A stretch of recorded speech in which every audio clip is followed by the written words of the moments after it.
Well, I don't know which of these chemicals it is, but this stuff smells exactly like a urinal cake. So now the entire shop smells like a urinal cake. But apparently it's a necessary step for prepping for frame paint.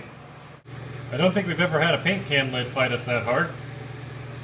Is that the way the rest of this project's gonna go? That looks a lot better.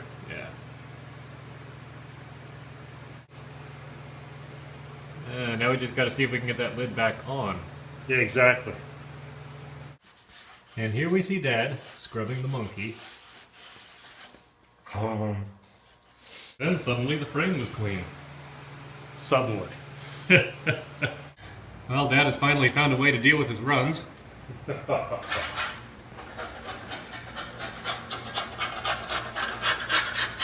May not be the right way. Seems to be working. It's not gonna work.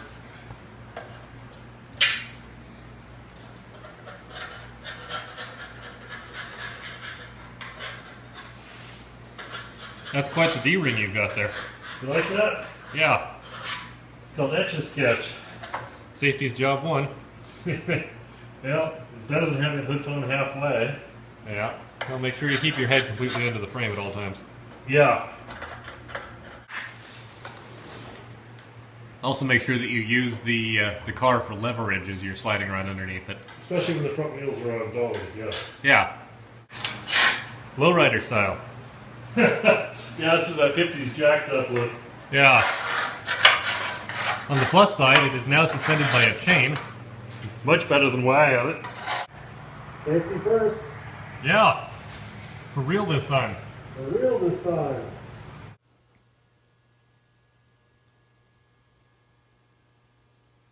You know, this manifold all painted up, you can barely tell we butchered it. Suddenly the lunacy of this project becomes a little more apparent. Also, in case any of you were looking at that frame paint we used, Don't. yeah, maybe don't. It doesn't lay down for crap. Probably protects it, but looks like shit. Yeah. I don't think that part's gonna fit. Got a bigger hammer? Yeah, we need the tubing shrinker. As we're drawing closer to putting this thing back together, I started thinking about these heads. Well, not these heads specifically. These are a scrap pair that we have off of, I think it was an 88 F-150. We got the engine out of it because it was shot, and we thought maybe we'd rebuild it, and then we found one in better shape and we went with that. You see these bumps in here sticking down into the exhaust runner. My understanding is that porting these out actually helps to increase your power. You can also see that this was not exactly matched to the gasket that was on it.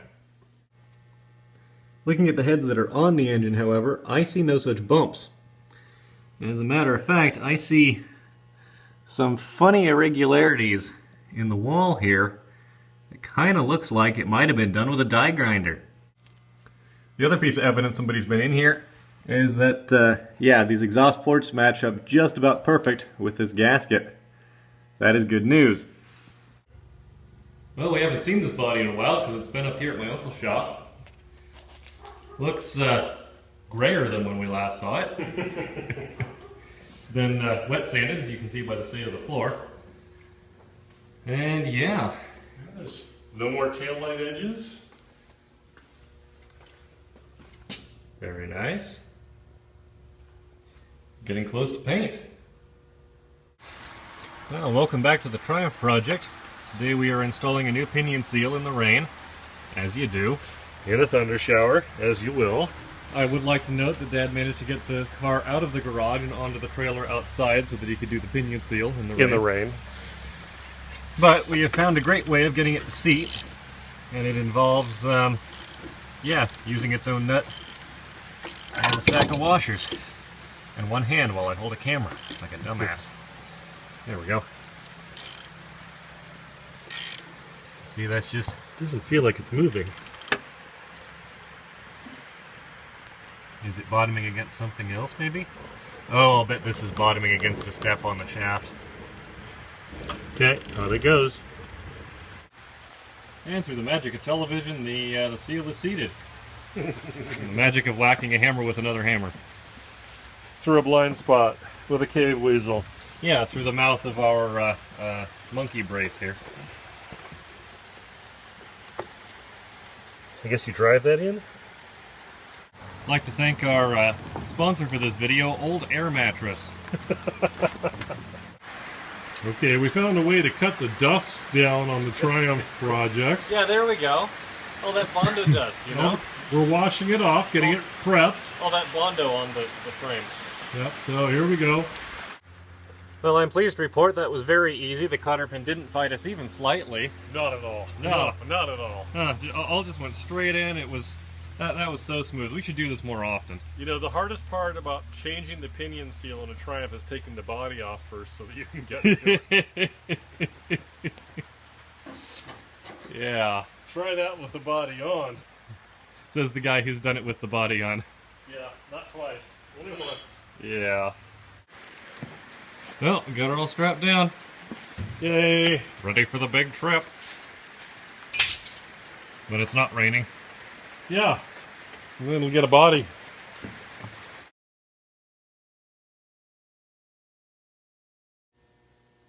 Well, hello there. Bodywork? What bodywork?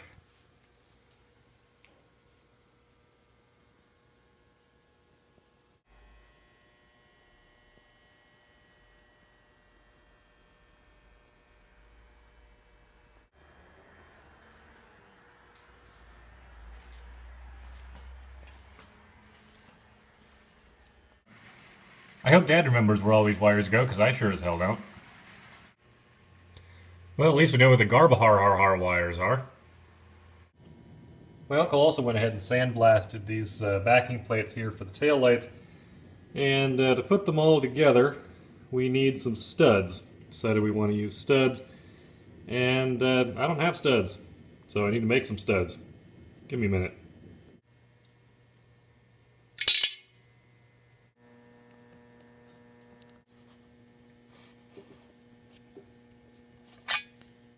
And there we go. Nice. This is how they did it at the factory, isn't it? Yeah, complete with the kitchen scissors.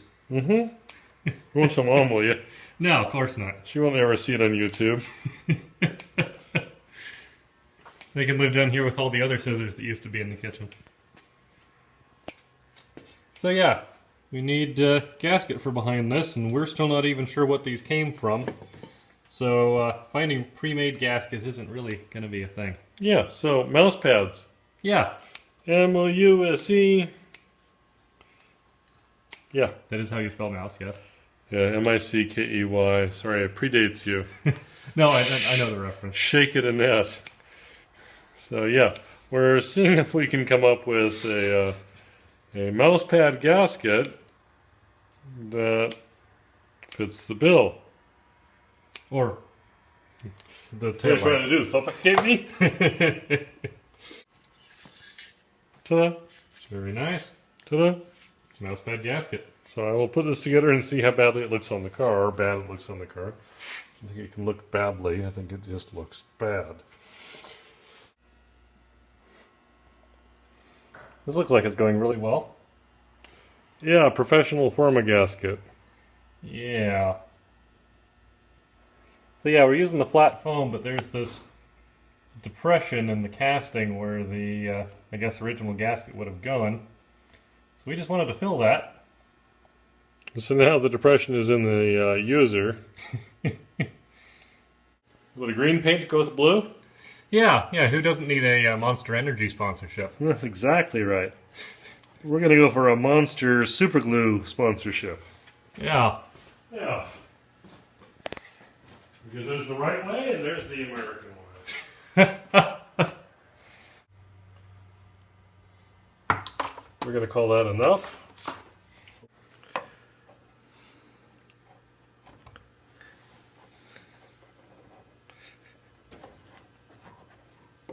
Okay.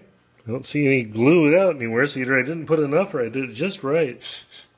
Well, we can get a clip on the one side, so. That's quite right yet.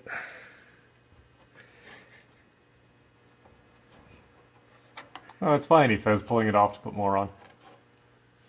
There we go, that feels better. a little poof on the gasket here, but I can deal with that. We still have no idea what these came off of. Dad reckons they're off, what, an Aston Martin of some description? Early Aston. And your brother thought? Jensen P541. Look right to me. So if anybody out there sees these and goes, oh, hey, I know what those are. Those are off a Dodge Caravan. Yeah, well, I don't think they're off a Dodge Caravan. But yeah, if you know what they're off of, let us know so we can get some proper gaskets for these. But in the meantime, they seem to be working pretty well. We made our own with Walmart craft foam. Hate to admit it, but that's what it is, folks. Craft foam and bathtub caulk. Yeah, there we go. Breakfast of champions. There we go. This is almost starting to look like a car. At least from one aspect. Yeah, it looks pretty good. Not half bad.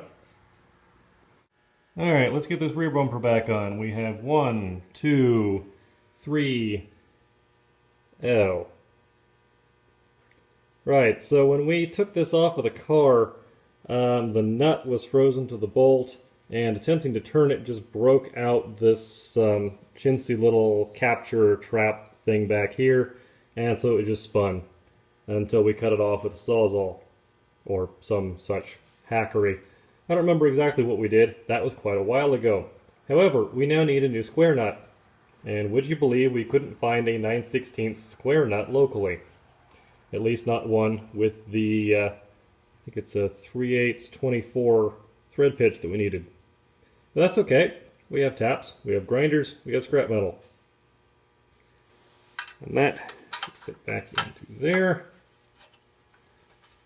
Should fit back into there. And there we go. And to keep that nut from coming out, I went ahead and repaired the cage while I was at it. That right there is a piece of rubber with a hole in it. It's got to go right here. Yeah, and the tricky part is just getting it all lined up. But that's going to look pretty freaking good, I think. I'm pretty happy. Do you have any choice words of whoever designed this method of bumper attachment? Dying a fire?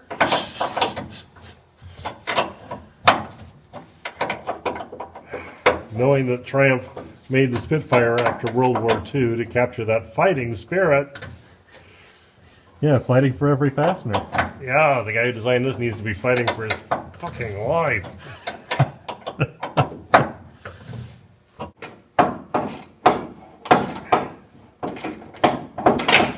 Yeah, of course you did.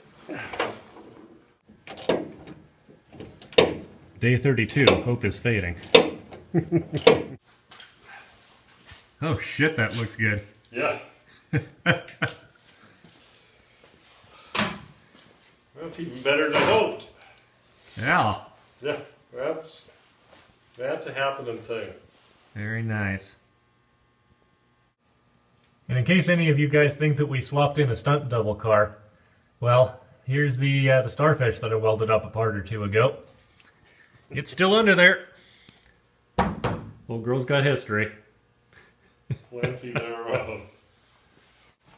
We are, of course, coming to the point in the process where we realize how well we filed everything and how we know where each and every piece of this car is. And how much easier that makes it to put back together when we say, oh yes, label. This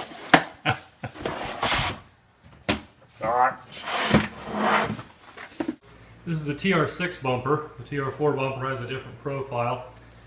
This should match the rear bumper, but of course it doesn't match the front of the car, and it doesn't match the front fenders. So I've got both sides masked, just to give me a line to cut on. We've already cut these. I went ahead and tacked them back up, I think, where they need to be. Ta-da!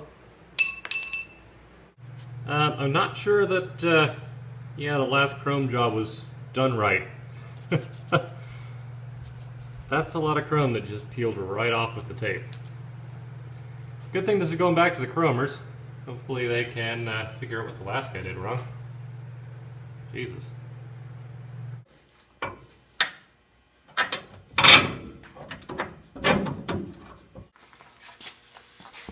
We got the angle, and we put it on flat. This side looks perfect. So I guess we bolt it up and see how it looks, but why don't you go ahead and just weld it where it is for now. Okay. So it doesn't look wrong. Cool. Yeah.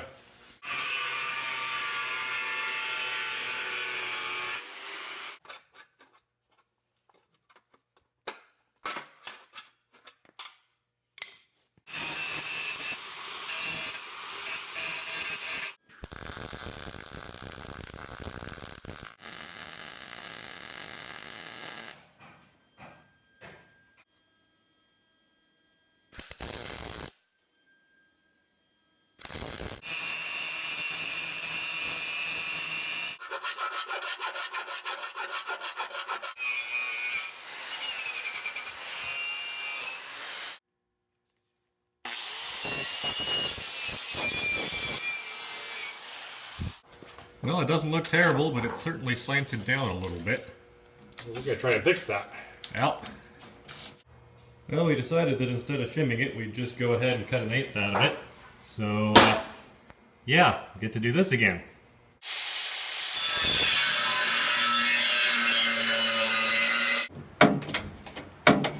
Well, here we are again. Adjustments. Endless adjustments. Yeah, so I made a little slot right through where I was at it last time. And the plan now, Okay.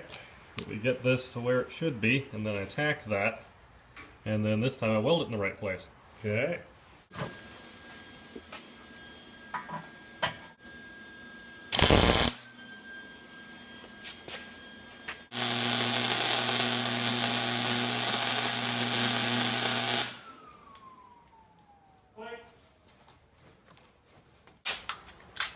Christmas wrapping. Yeah. Make sure we don't scratch it the, hopefully, last time we put this bumper on.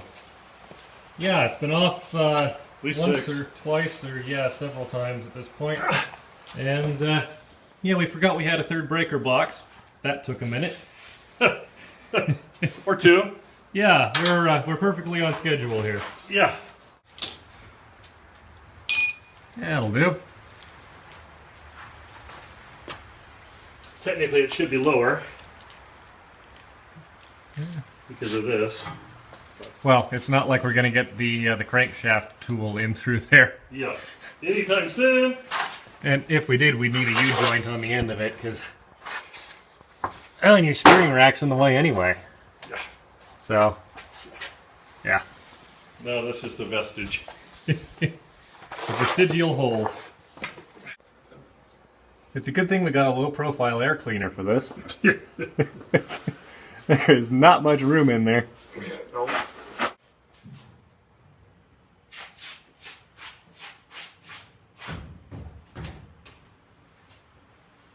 We're going to clear yours. Yeah. 1, 2, ah. Go.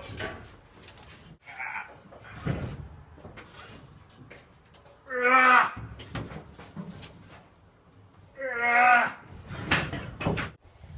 So if anyone's wondering why it's back on the trailer, we're taking it back to my uncle, and he's going to do a fair amount to the final assembly. Everything, yeah. He's going to make it run. Yeah. Because he's the only one who knows where the Garbahar wires go. And that, and this, and the other thing. Yeah, it looks even better with all the dust blown off it.